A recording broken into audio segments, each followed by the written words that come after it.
कि आज मेराज की शब है और आज अजीम तोहफा अल्लाह तबारक व तआला ने अपने हबीब को अता फरमाया नमाज की शक्ल में।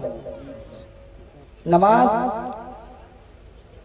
जो मोमिनों पर फर्ज किया गया, ईमान वालों पर फर्ज किया गया। जो ईमान वाला है वही नमाज पढ़ता है, और जो नहीं पढ़ता वो अपने ईमान को चेक करे। इसलिए कि अस्सलातु मिराजुल मोमिनीन, नमाज मोमिनों की मेराज है, मोमिनों की है, ईमान वालों की। ईमान वाला वो है जो नमाज पढ़ता है, ईमान वाला वो है जो इबादत करता है, नमाज पढ़ता है। जो लोग नमाज नहीं पढ़ते वो अपने ईमान को चेक करें कि उनका ईमान सलामत है या नहीं। सिर्फ नारे लगाने से ईमान सलामत नहीं होता। बुनियादी जो जरूरी चीज है, दीन का जो अरकान है, दीन का जो हुक्म है, खुदा का जो फरमान है, ईमान लाने के बाद सबसे अहम और सबसे जरूरी काम जो है वो नमाज पढ़ना है। अगर कोई ईमान लाता है, मोमिन होता है, तो सबसे पहला काम उसका नमाज पढ़ना है। जो फर्ज है इबादत वो नमाज है। लेकिन आज हम लोग नमाज से बहुत दूर है। हुजूर नमाज का तोहफा हमारे लिए लेके आए, और तोहफा है क्या? हुजूर सरवरे कायनात सल्लल्लाहु अलैहि वसल्लम इरशाद फरमाते हैं तोहफतुल मोमिनिल मौत। मौत जो है अल्लाह ताला ईमान वालों को तोहफे में अता करता है, तोहफे में देता है मौत। अभी मौत पे आपने तस्करा सुना ना कि हर इंसान को मरना है, कोई यहाँ हमेशा जिंदा रहने नहीं आया, सबको मौत आएगी, सबको मरना है। कायनात फना हो जाएगी, कुछ भी बातें नहीं रहेगी। अल्लाह तबारक व तआला जो है सबको फना कर देगा। जब कयामत आएगी सबको अल्लाह तबारक व तआला फना कर देगा, सब मिट जाएंगे, कोई जिंदा नहीं रहेगा। मौत सबको आएगी, लेकिन मौत जिसे अच्छी आती है, फिर उन्हें देखे जाने के बाद भी दुनिया उन्हें याद करती है।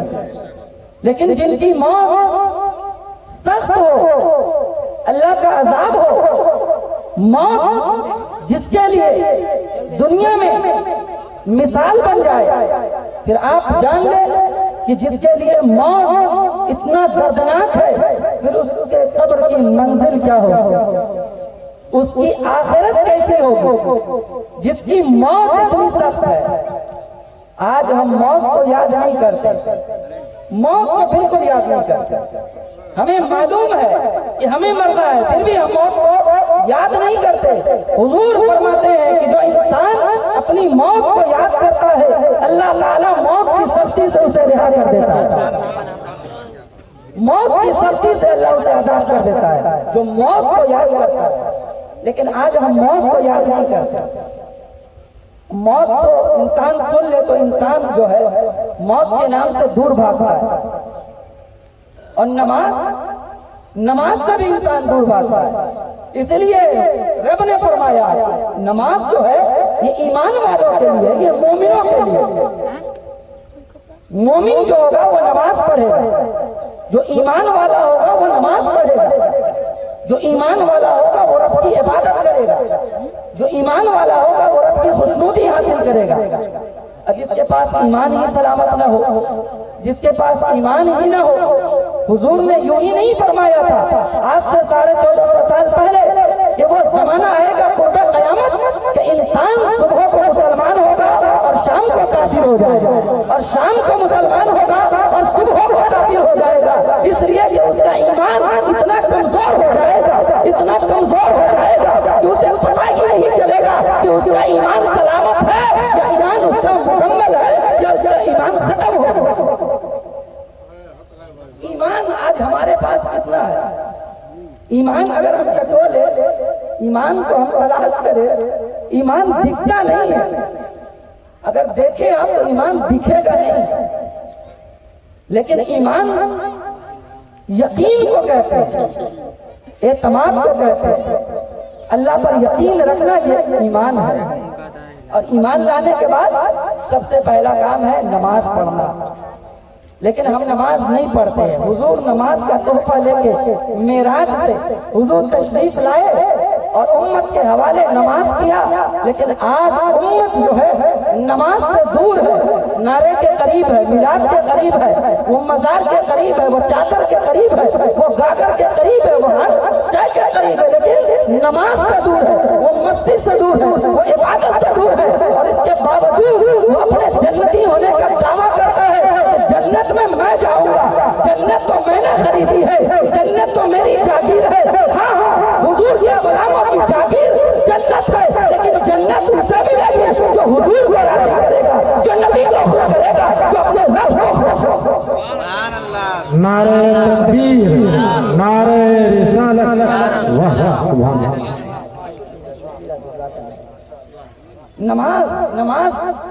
नमाज पे आज जब जोर दिया जाता है तो लोग कहते हैं बस मौलाना का यही काम है कि आओ और नमाज पढ़ो। मुबल्लिगीन इस्लाम का काम ही यही है कि जो लोग दीन से दूर है उन्हें दीन से करीब किया जाए, जो अल्लाह के अहकाम से दूर है उसे अल्लाह के अहकाम के करीब किया जाए। यही मुबल्लिगीन इस्लाम का काम है।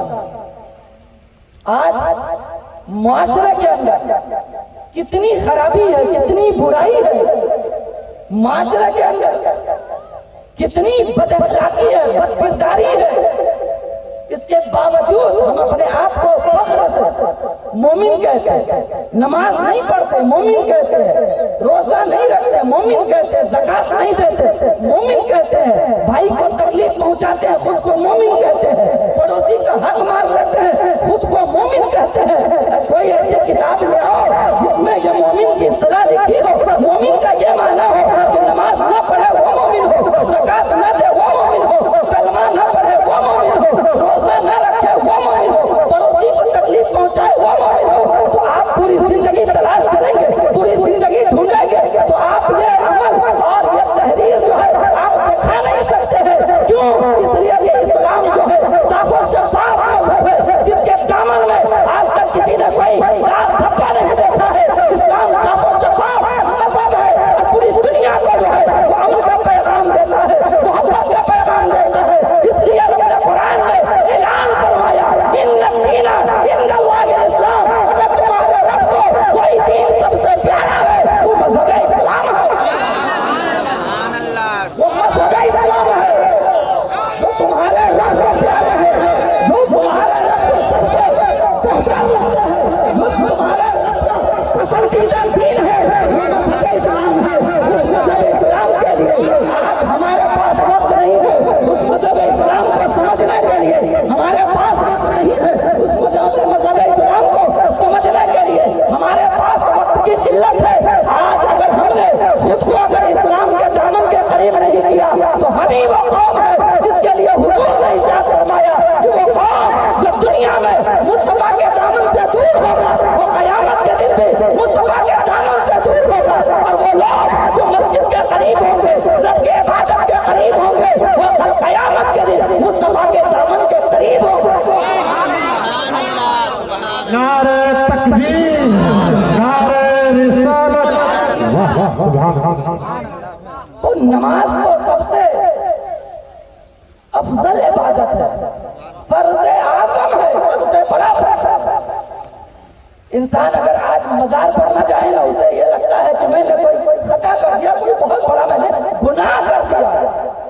लेकिन वही इंसान अगर नमाज को न जाए, जर्रा बराबर उसके दिल में ये एहसास नहीं जगमगाता है कि मैंने नमाज तर्क किया है, नमाज छोड़ा है। आप कुरान उठा करके पढ़े, मजार पर जाना जो है ये क्या है? मुस्तहब है। आप जाएंगे तो सवाब मिलेगा, नहीं जाएंगे तो गुनाह नहीं होगा। लेकिन नमाज अगर आप छोड़ते हैं तो हुजूर फरमाते हैं कि जो इंसान जानबूझकर एक वक्त का नमाज छोड़ता है वो इंसान फासिक हो जाता है, वो हद कुफ्र तक पहुंच जाता है। ये किसने कहा? ये मुस्तफा ने कहा। किसके लिए कहा? हमारे लिए कहा कि अगर तुम मोहब्बत करते हो, मुस्तफा से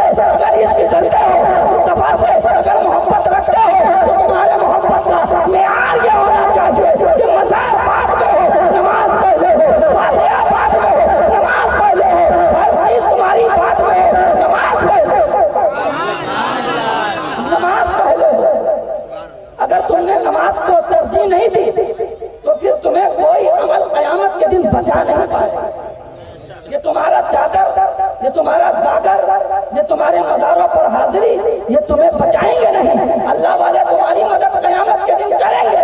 कब करेंगे? जब तुम्हारी नमाजें मुकम्मल होगी, जब तुम्हारी नमाजें मुकम्मल होगी तब वो तुम्हारी मदद करेंगे, तुम्हारी शफाअत करेंगे। जिनके दामन में नमाज न हो उसके लिए क्या हुक्म है? तो किसी शायर ने कहा है कि रोज़े अव्वल के जागदास हुआ अव्वली पुरशिशे नमाज हुआ। मैदान महशर में ये नहीं पूछा जाएगा तुमने चादर चढ़ाया कि नहीं, मैदान महशर में ये नहीं पूछा जाएगा तुमने मिलाद पढ़ा कि नहीं। अगर पूछा जाएगा तो ये पूछा जाएगा कि तुमने नमाज पढ़ी है या नहीं, ये पूछा जाएगा। तो जो पूछा जाएगा उसकी तैयारी कीजिए, जिसका आपको हिसाब देना है ना उसकी तैयारी कीजिए। आपस के अखलाक बेहतर कीजिए। मुसलमानों का किरदार कितना गिर गया है, कितना बदअखलाक हो गया मुसलमान।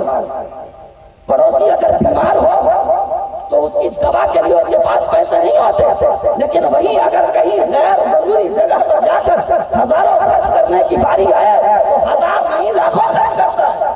और फिर खुद को वो मुसलमान कहता है। ये कैसा मुसलमान है? क्या यही मुसलमान होने की अलामत है? क्या यही मुसलमान होने की पहचान है? हुजूर फरमाते हैं कि सच्चा मुसलमान वो होता है जो अपने पड़ोसी का ख्याल रखता है, अपने आसपास के लोगों का ख्याल रखता है, जो गरीबों का ख्याल रखता है। हुजूर फरमाते हैं कि अगर कोई बीमार हो, अगर तुम उसकी इयादत कर दो तो उससे तुम्हारा रसूल खुश हो जाता है, तुम्हारा नबी खुश हो जाता है, तुम्हारा मुस्तफा खुश हो जाता है। तो मुस्तफा की खुशी के लिए हम काम करें, दिखावे के लिए ना करें। ये जो जलसे हो रहे हैं, मौलाना कमरुद्दीन साहब ने अपने मरहूमीन के लिए ये अजमत वालिदैन कॉन्फ्रेंस उनके तमाम तर बरादरान ने जो सजाया, क्यों सजाया, आपको क्यों बुलाया? इस्लाम का पैगाम लेकर के जाए, इस्लाम के अहकाम को लेकर के जाए, और जो फर्ज है उसे आप फर्ज समझें। आज हम फर्ज को फर्ज नहीं समझते और गैर मामूली शय को हम फर्ज समझते हैं। इसी वजह से आज हम परेशानी में है, मुश्किल में है, तंगदस्ती में है। और जब तक हमारा ये अमल बदलेगा नहीं तब तक हमें मुश्किल से कोई निकाल नहीं सकता है, मुश्किल से कोई बचा नहीं सकता है। इसलिए कि हमें मालूम है कि मुश्किल से बचाने वाला हमारा रब है, मुश्किल से निजात देने वाला हमारा रब है। जब रब को राजी करोगे तो मुश्किल तुम्हारे दरवाजे नहीं आएगी, और जब रब को नाराज करोगे तो मुश्किल दरवाजे नहीं बल्कि तुम्हारे घर के अंदर है। तो मुश्किल को तो तुम खुद दावत दे रहे हो, खुद बुला रहे हो कि आ जाओ मेरे घर। मुश्किल को तो आप खुद बुला रहे हो। ये मुसलमानों का किरदार नहीं है। मुसलमान वो थे जिन्होंने ऐसा हुजूर की शरीयत पर अमल किया कि शायर ने कहा कि दश्त तो दश्त है, दरिया भी न छोड़े हमने, बहरे जुल्मात में दौड़ा दिए घोड़े। वो मुसलमानों की जमात है, वो ईमान वालों की जमात है जिन्होंने ईमान को और रब के उस यकीन को अपने दिल में कैसे बसाया, कैसी मोहब्बत थी हुजूर से, कैसी मोहब्बत थी हुजूर के रब से, कितनी मोहब्बत थी। आज हमारे मोहब्बत के म्यार को अगर तौला जाए, नापा जाए, तो हम सिर्फ दिखावटी मोहब्बत में जो है वो दिख सकते हैं। असल मोहब्बत में हमारा कहीं कहीं भी नजर नहीं आएगा, कहीं भी हम नजर नहीं आएंगे असल मोहब्बत में। क्यों? इसलिए कि आज हमारा अक्सर काम जो होता है वो दिखावे के लिए होता है, वो रिया के लिए होता है, वो दिखावट के लिए होता है। हुजूर फरमाते हैं कि इंसान के नियत पर ही उसके अमल के दारो मदार रखे गए हैं। इन्नमल अमालु बिन्नियात, जैसे नियत के साथ तुम अमल करोगे अल्लाह तुम्हें वैसा अजर अता फरमाएगा, वैसा जज़ा अता फरमाएगा। तो आज अपना कोई भी अमल हो तो वो इस नियत के साथ हो कि मैं जो अमल कर रहा हूँ इस अमल को जो है मेरा रब कबूल फरमाए, और ये मेरा अमल जो है वो खालिस मेरे रब के लिए, खालिस मेरे रब। और एक जरूरी बात सुनते जाए, बहुत लंबी गुफ्तगू करनी नहीं है, वक्त किल्लत दामनगीर है। हम 1,24,000 जो अंबियाए किराम कमो बेश तशरीफ लाए हैं, सब पर ईमान रखते हैं।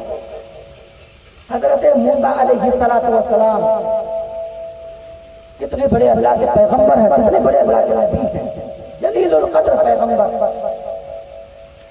जिन्हें अल्लाह तबारक व तआला ने कलीमुल्लाह के खिताब से नवाजा। रब से कलाम करने वाला, रब से गुफ्तगू करने वाला, रब से बात करने वाला, अपने में एक ये बहुत बड़ा जो है अल्लाह की तरफ से इनाम है मूसा अलैहिस्सलाम के लिए। मूसा अलैहिस्सलाम का काम क्या था? तो अपने रब से कोहे तूर पर कलाम करता। भाई आवाज बहुत जना। मूसा अलैहिस्सलाम जो है अपने रब से कोहे तूर पर कलाम करता। एक मर्तबा हजरत मूसा अलैहिस्सलाम कलाम करने गए अपने रब से कोहे तूर पर। जब रब से हम कलाम हुए, गुफ्तगू हुई, अल्लाह तबारक व तआला ने इरशाद फरमाया, ऐ मेरे पैगंबर मूसा, अपने मानने वालों से जाकर ये कह दे कि वो मेरी बारगाह में उस मुंह से दुआ करे जिस मुंह से उसने कभी कोई खता न की हो। तवज्जो है आपकी? मूसा अलैहिस्सलाम से रब ने इरशाद फरमाया, ऐ मूसा, अपने कौम से जाकर कह, क्या मेरी बारगाह में उस मुंह से दुआ करे जिस मुंह से उसने कभी कोई खता न की हो, कोई गुनाह न की हो। अल्लाह के कलीम थे मूसा अलैहिस्सलाम। मूसा अलैहिस्सलाम ने रब की बारगाह में अरीजा पेश किया, ऐ मेरे मौला, ऐ मेरे माबूद, ऐ परवरदिगार आलम, ऐसी जबान लाऊं कहां से जिस जबान से किसी ने कोई खता न की हो और उस जबान से तेरी बारगाह में दुआ की जाए। मूसा अलैहिस्सलाम ने कहा, मौला ऐसी जबान कहां से लाऊं? कौन है ऐसा पारसा, कौन है ऐसा पाकीज़ा जिसका मुंह इतना पाक है, जिसकी जबानें इतनी पाक है, कौन है? जब मूसा अलैहिस्सलाम ने ये जुमले कहे, अल्लाह तबारक व तआला इरशाद फरमाता है, ऐ मूसा, मेरे कहने का मकसद कुछ और है। बोले सुभान अल्लाह। मेरे कहने का मकसद कुछ और है। मूसा अलैहिस्सलाम कहने लगे, ऐ मेरे माबूद परवरदिगार आलम, मैं तेरी हिकमत को समझ ना सका। इलाहुल आलमीन, तू मुझे समझा कि तेरी हिकमत क्या है, तू कहना क्या चाहता है। तो अल्लाह तबारक व तआला इरशाद फरमाता है, क्या है मूसा, अपने कौम से जाकर कह कि तेरे कौम के लोग एक दूसरे के लिए दुआ करें। तेरे कौम के लोग जो है एक दूसरे के लिए दुआ करें। मूसा अलैहिस्सलाम ने कहा, मौला ये कौन सी बहुत बड़ी बात है, ये कोई बहुत बड़ी बात तो है नहीं कि एक दूसरे के लिए दुआ करें। इस दुआ से होगा क्या? तो अल्लाह तबारक व तआला इरशाद फरमाता है, ऐ मूसा, अगर एक दूसरे के लिए वो दुआ करेंगे ना तो वो दुआ मैं फौरन अपनी बारगाह में कबूल कर लूंगा।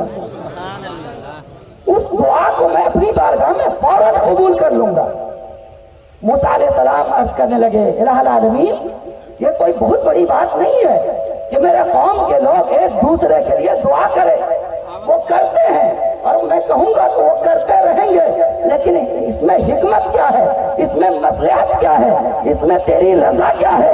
तो अल्लाह तबारक व तआला फरमाता है, ऐ मेरे मूसा, जब तेरी कौम के लोग एक दूसरे के लिए दुआ करेंगे, एक भाई अगर दूसरे भाई के लिए दुआ करता है तो ऐ मेरे पैगंबर, ऐ मेरे मूसा, सुन, यकीन जान ले कि जिस इंसान ने दूसरे के लिए दुआ की है उस इंसान के मुंह से दुआ कराने वाला इंसान कभी कोई खता नहीं किया होगा,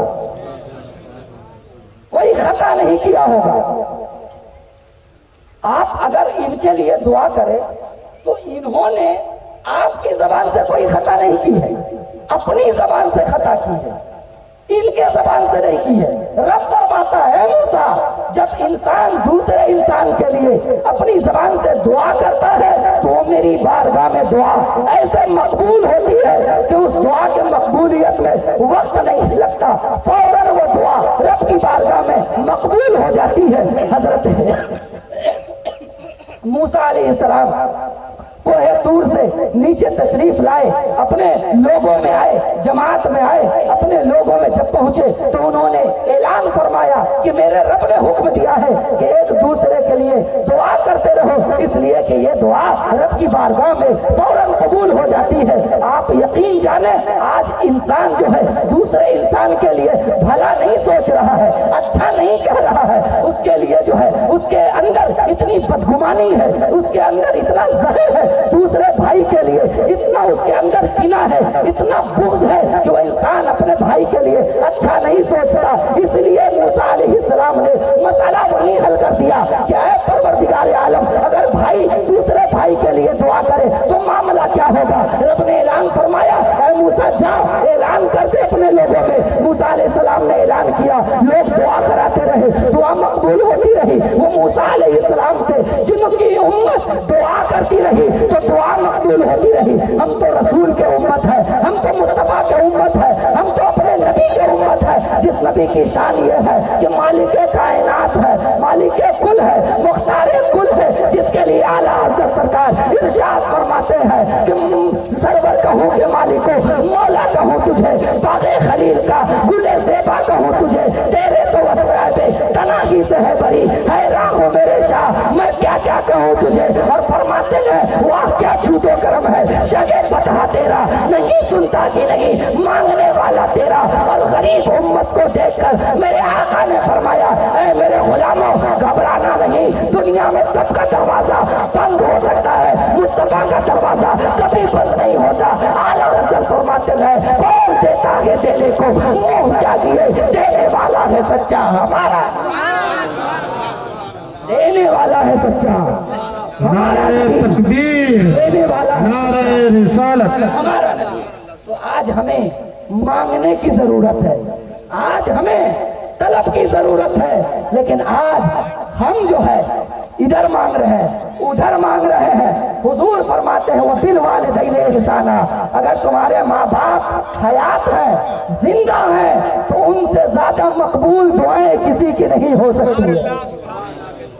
अगर माँ बाप जिंदा है, हयात में है, तो उनसे ज्यादा मकबूल तुम्हारे हक में किसी की दुआ नहीं हो सकती है। इसलिए कि माँ बाप जब औलाद के लिए दुआ करते हैं, जब हाथ उठाते हैं, रब तबारक व तआला इरशाद फरमाता है हबीब उनकी जबान बाद में खुलती है, दुआएं पहले मकबूल हो जाती है, ज़बानें बाद खुलती है, दुआएं मकबूल हो जाती है। पता चलता है कि वालिदैन की इज्जत कितनी है, वालिदैन की अजमत कितनी है। आज का ये कॉन्फ्रेंस अजमत वालिदैन के हवाले से है। माँ बाप की खिदमत करो और माँ बाप को छोड़कर इधर उधर मत जाओ। इंसान माँ बाप की खिदमत नहीं करता, लेकिन अपने शेख के यहाँ दिन रात पड़ा रहता है, अपने पीर के यहाँ महीनों पड़ा रहता है। माँ बीमार हो, बाप बीमार हो, दवा के लिए पैसे नहीं है, लेकिन पीर को नजराने देने के लिए बहुत पैसे है, पीर को नजराना देने के लिए खूब पैसे है। यकीन जानो पीर की दुआएं मकबूल होती है, लेकिन कब? जब माँ बाप राजी हो, माँ बाप जब खुश हो। जिसके औलाद से, जिस बेटे के माँ बाप खुश ना हो, तो फिर वो इंसान चाहे दुनिया के किसी कोने में जाकर दुआ करे, खाने काबा में जाकर दुआ करे, मस्जिद नबी में जाकर दुआ करे, उसकी दुआ मकबूल नहीं हो सकती। मेरे आका फरमाते हैं दुआ उसी की मकबूल होती है जिसके वालिदैन खुश होते हैं, जिसके वालिदैन राजी होते हैं। वो बिल वालिदैन इहसाना, अपने माँ बाप के साथ हुस्न सलूक करो, अपने माँ बाप के साथ अच्छा रवैया रखो, अच्छा बर्ताव रखो। अगर तुमने अपने माँ बाप की खुशनुदी हासिल करनी, अपने माँ बाप की अगर रजा हासिल कर ली, तो ये तुम्हारे लिए दुनिया भी कामयाब है और तुम्हारे लिए आखिरत भी कामयाब है। तो अपने माँ बाप की खिदमत करें, माँ बाप से मोहब्बत करें। जिनके माँ बाप जिंदा हैं उनको किसी और से दुआ लेने की क्या जरूरत है? उनके लिए तो वो दुआ की मकबूलियत उनके घर में है, घर में है। लेकिन आज इस्लाम से लोग चश्मपोशी करते हैं, आँख छुपाते हैं।